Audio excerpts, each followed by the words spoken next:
Quem foi Carlo Acutis? Bom, o Carlo, ele nasceu, assim, por caso fortuito, nasceu em Londres, né? Por quê? Porque os pais estavam em Londres por causa de trabalho. O pai de Carlo, o André, né? Andrea em italiano, Andrea Acutis, estava em Londres. Ele trabalha no sistema financeiro e ali nasceu o pequeno Carlo, né? No dia 3 de maio, e foi batizado lá mesmo em Londres, né? No dia 18. E recebeu o nome de Carlo. Logo depois a família voltou para a sua Itália de origem e Carlo então foi criado em Milão. Carlo foi criado numa família, digamos assim, economicamente de nível superior, né? Nasceu numa família onde não lhe faltava nada. E só que, embora uma família, digamos assim, dotada materialmente, um pouco pobre espiritualmente. E nesses pais católicos mais afastados da igreja, nesse ambiente foi que nasceu e foi criado o Carlo. Mas a providência divina mandou uma babá, não é? Uma babá polonesa chamada Beata, né? Então a babá Beata, Beata é o nome dela, tá? A babá começou a ensinar Carlos as coisas de Deus. E logo, muito cedo, com 3 anos e meio, 4 anos de idade, o Carlos começou a demonstrar um interesse enorme pelas coisas de Deus. E o Carlos, então, fazia perguntas sobre Deus. E a mãe não sabia responder. Foi então que, com esse ambiente de uma babá muito devota, católica, uma mãe que estava buscando a fé, que o Carlo cresceu, né? E logo, desde cedo, manifestou dois grandes pilares da sua espiritualidade: a Eucaristia e Nossa Senhora. Carlos quis desde cedo se consagrar a Nossa Senhora. E repetiu durante a sua vida muitas vezes a consagração a Nossa Senhora. Não é? E aí, não somente a consagração a Nossa Senhora, não é? A devoção enorme de rezar e rezar bem o Santo Terço, o Carlo também, logo desde cedo, manifestou a vontade de receber a Santa Comunhão. Mas era muito novo, era cedo para aquilo que era a idade das crianças na catequese. Mas com 7 anos de idade, o menino tanto insiste que convence os pais. Os pais se apresentam a Dom Scalemachi, que foi secretário de Paulo VI, e Dom Macchi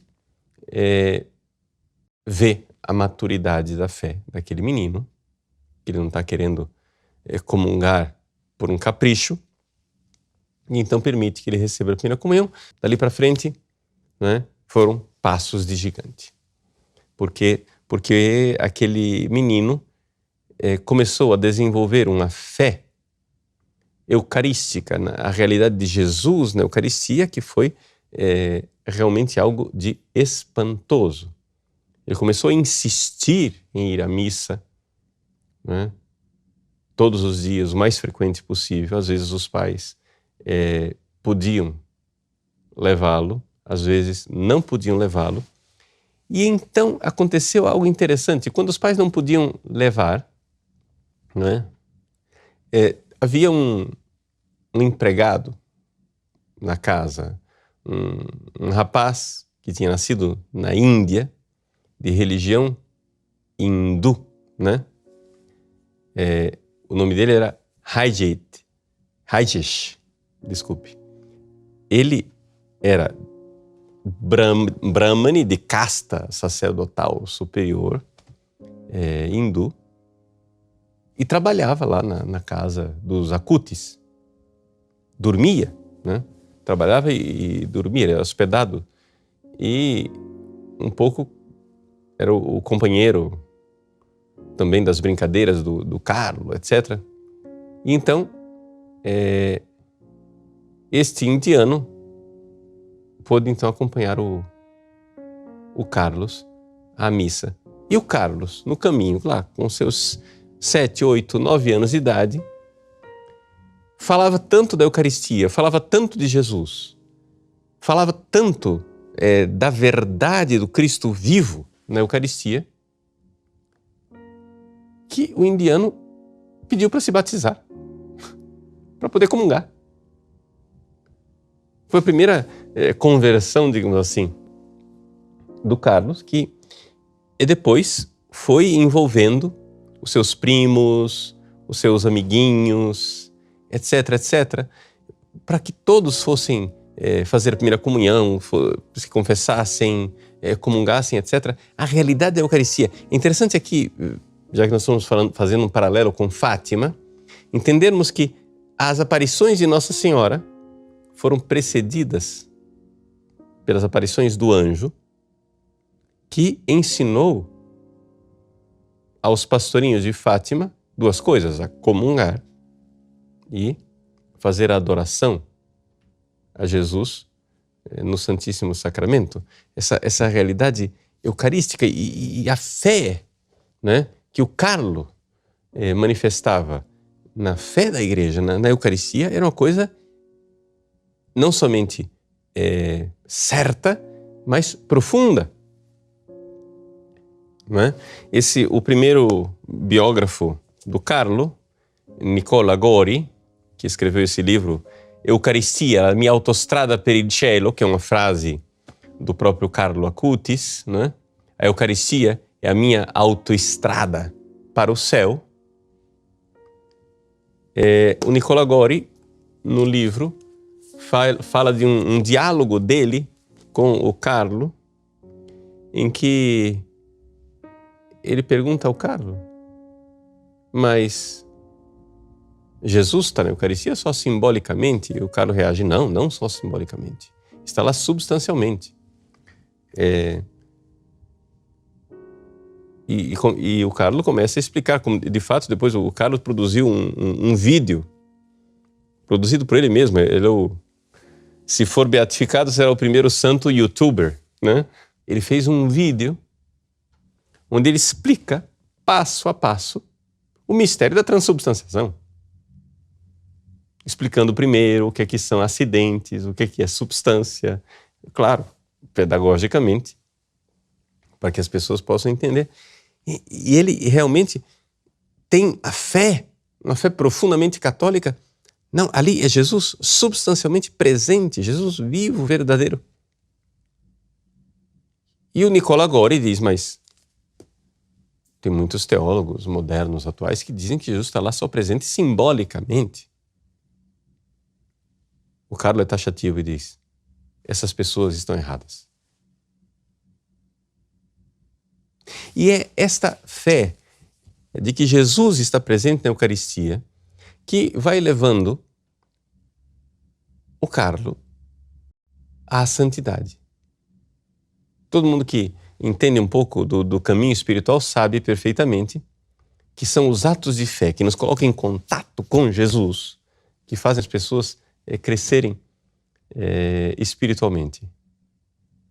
E o Carlo vai crescendo de uma forma extraordinária. Por exemplo, com toda a sinceridade dele de adolescente, de menino, ele vê as pessoas fazendo fila nos estádios de futebol, fazendo fila nos shows de rock, e pergunta: mas por que as pessoas não fazem fila para ir à igreja? Porque nós temos ali Jesus vivo no sacrário. As pessoas deveriam estar fazendo fila para entrar na igreja.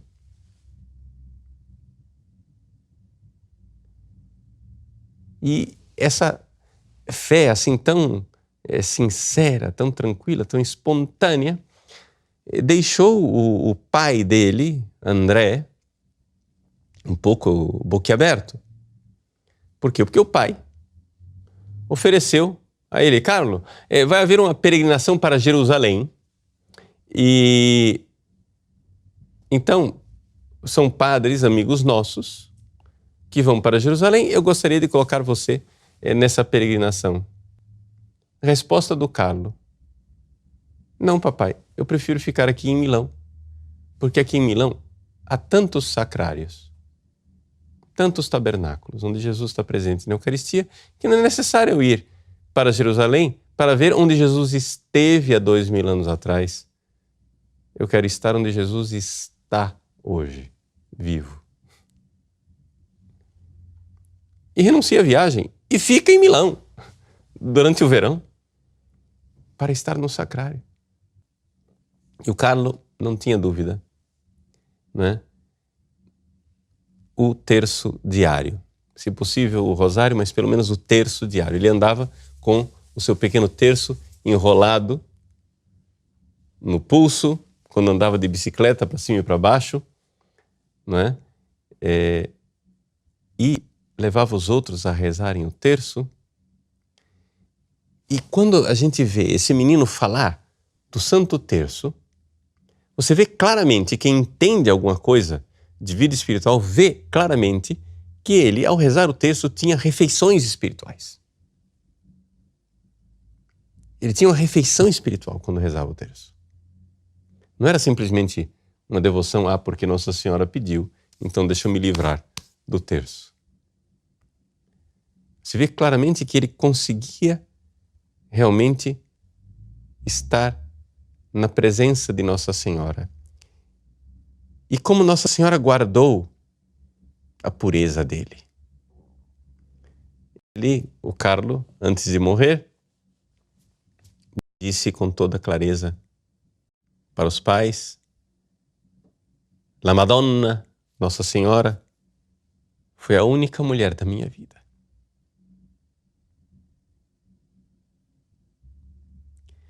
E ele morreu em 2006.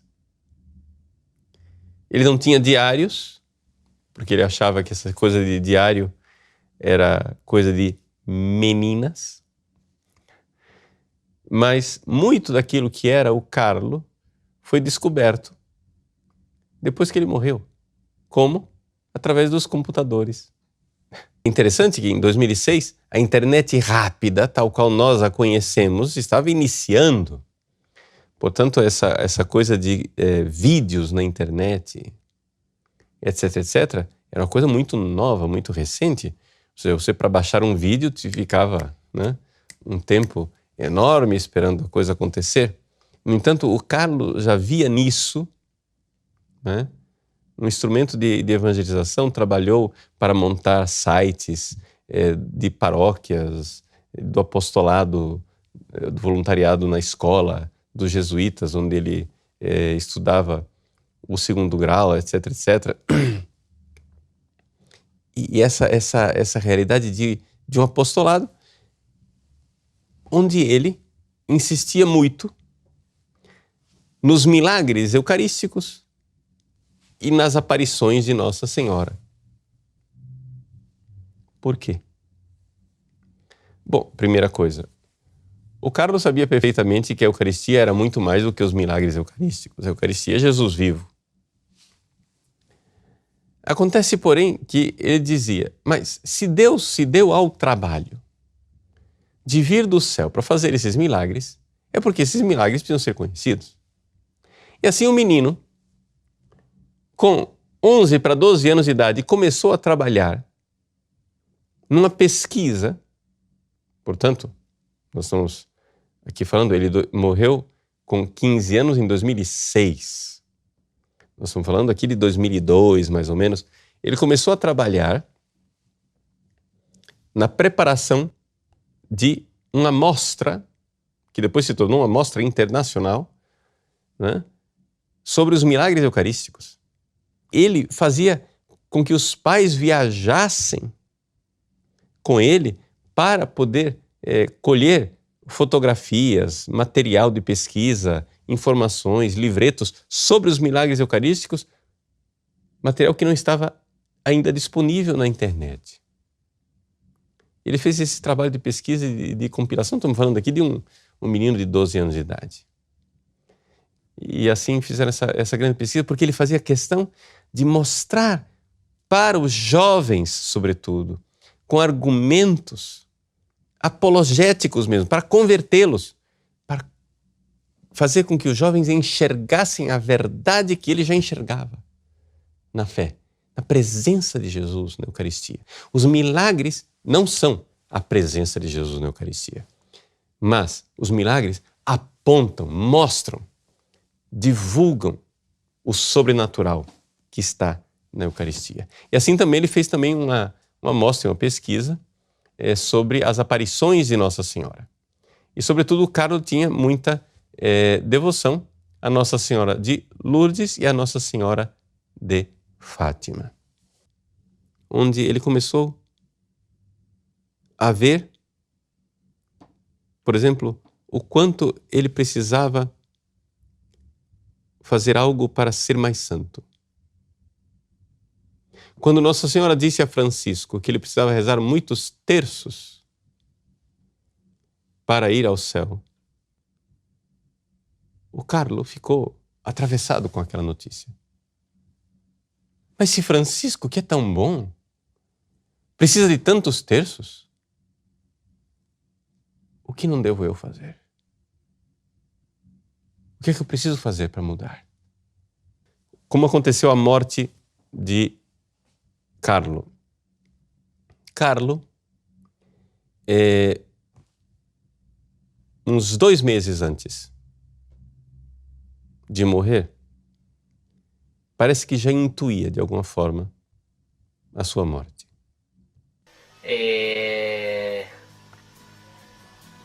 Sono destinata a morire.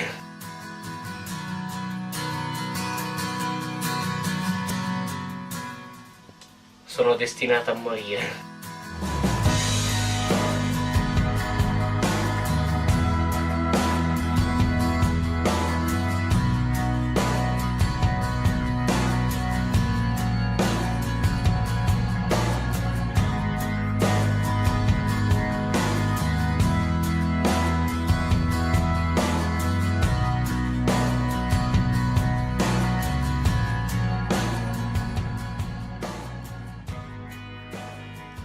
O Carlo, então, parece que tem uma intuição de que ele deverá morrer. Depois, ele pega uma gripe. Começam a ver que é mais do que uma gripe, acham que é cachumba. Quando finalmente a coisa não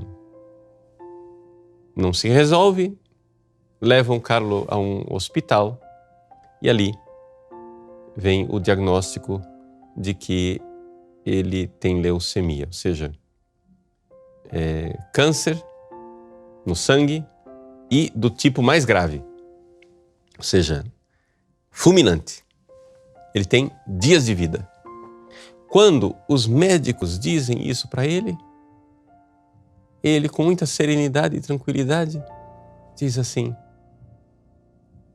Deus acaba de programar o alarme. Ou seja, Deus colocou o tic-tac do relógio para me avisar que chegou a hora. E ele diz aos pais que oferece os seus sofrimentos. Vejam só. Oferece os seus sofrimentos pelo Papa. Na época era o Papa Bento XVI, pelo Papa, pela Igreja, para que ele não fosse para o purgatório, fosse direto para o céu, e pela conversão dos pecadores. Eis aí o oferecimento da sua vida. Quando ele entrou no hospital de Monza, onde ele faleceu, ele pôs o pé dentro do hospital e disse para a mãe: "Da qui non esco più." Daqui eu não saio mais. Ou seja, o menino sabia que ia morrer. Não tem como dizer que não sabia. E ele então viveu de forma extraordinária aqueles 3, 4 dias em que foi o diagnóstico e a sua morte de um câncer fulminante. Sofreu muito. Todas as vezes que os enfermeiros iam lá, as enfermeiras: "Como você está?" "Estou bem, estou bem." "Mas como você está bem?" Você imagina? Sofrendo aí desse jeito. Você: "Não, é que tem quem esteja pior." E durante a noite, quando os enfermeiros iam lá, etc e tal, ele pedia para fazer silêncio para não acordar mamãe, porque ela está tão cansada. Ele, já no seu funeral em Milão, a igreja cheia. Gente do lado de fora da igreja. E a mãe do Carlo admirada: "Mas de onde vem toda essa gente que eu não conheço?" O Carlo, com a sua bicicleta, visitava um pouco os condomínios, os prédios que geralmente tinham porteiros que não eram católicos, não eram cristãos, porque eram, como os italianos dizem, extracomunitários, ou seja, estrangeiros que trabalhavam. E ele falava com um que era hindu, com outro que era budista, com outro que era muçulmano, etc, etc.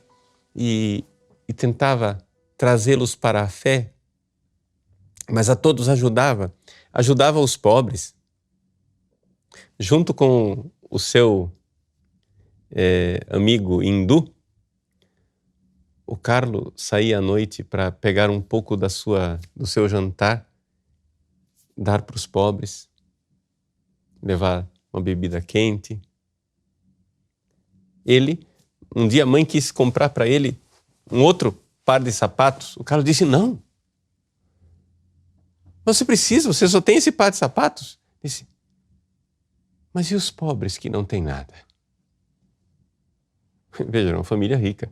E ele não queria um segundo par de sapatos. Mas um belo dia ele sai de casa, encontra um mendigo sem sapatos, no frio, deixa o sapato dele e volta para casa descalço. Esse era o tipo do amor de Cristo, né? Que ele aprendeu na Eucaristia, aprendeu sendo gerado pela Virgem Maria, no Santo Rosário, que foi fazendo de Carlo o grande santo que ele se tornou. Agora, nós esperamos a sua beatificação.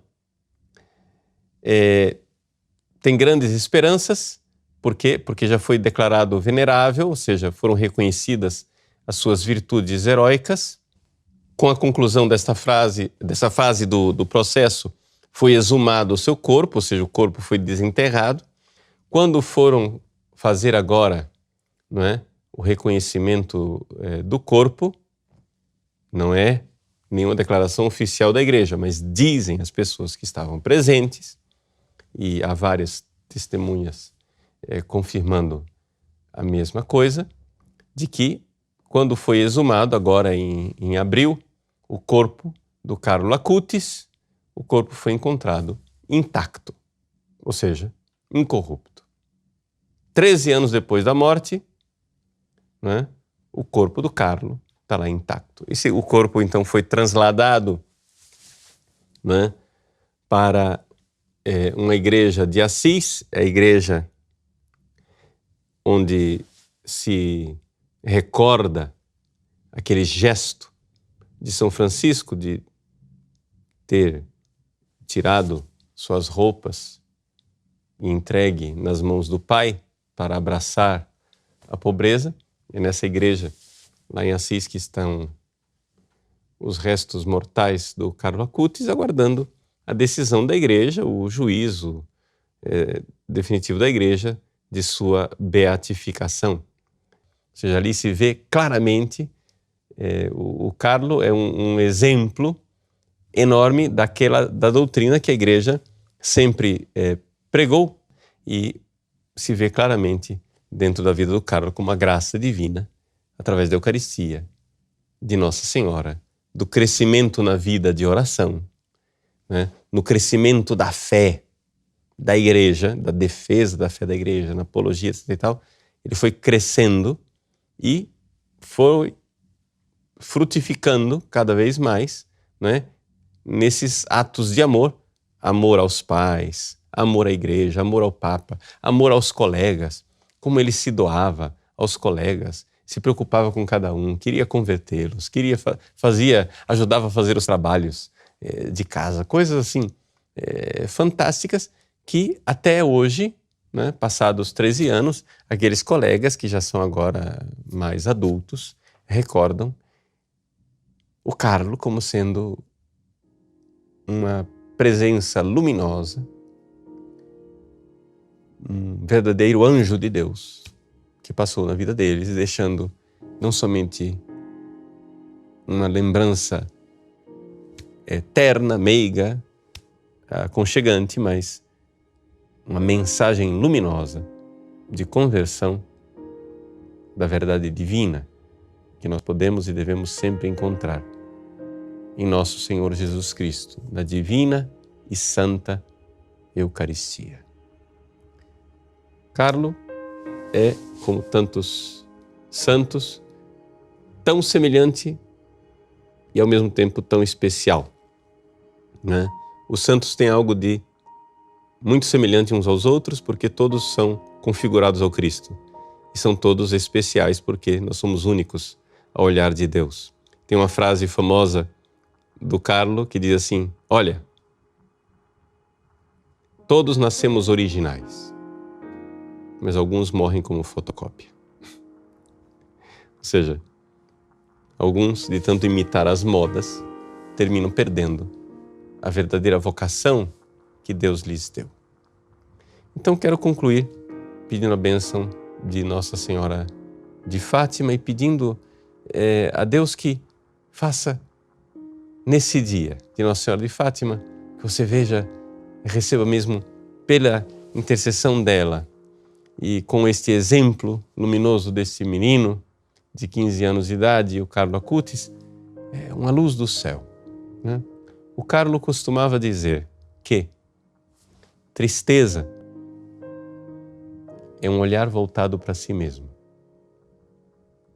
Felicidade é o olhar voltado para o céu. Que a bênção de Nossa Senhora consiga fazer com que o seu olhar se volte para o alto, corações ao alto. E assim encontraremos a felicidade no céu, onde certamente já é feliz Carlo, Nossa Senhora e os santos e anjos de Deus. Deus abençoe você. Em nome do Pai, e do Filho, e do Espírito Santo. Amém.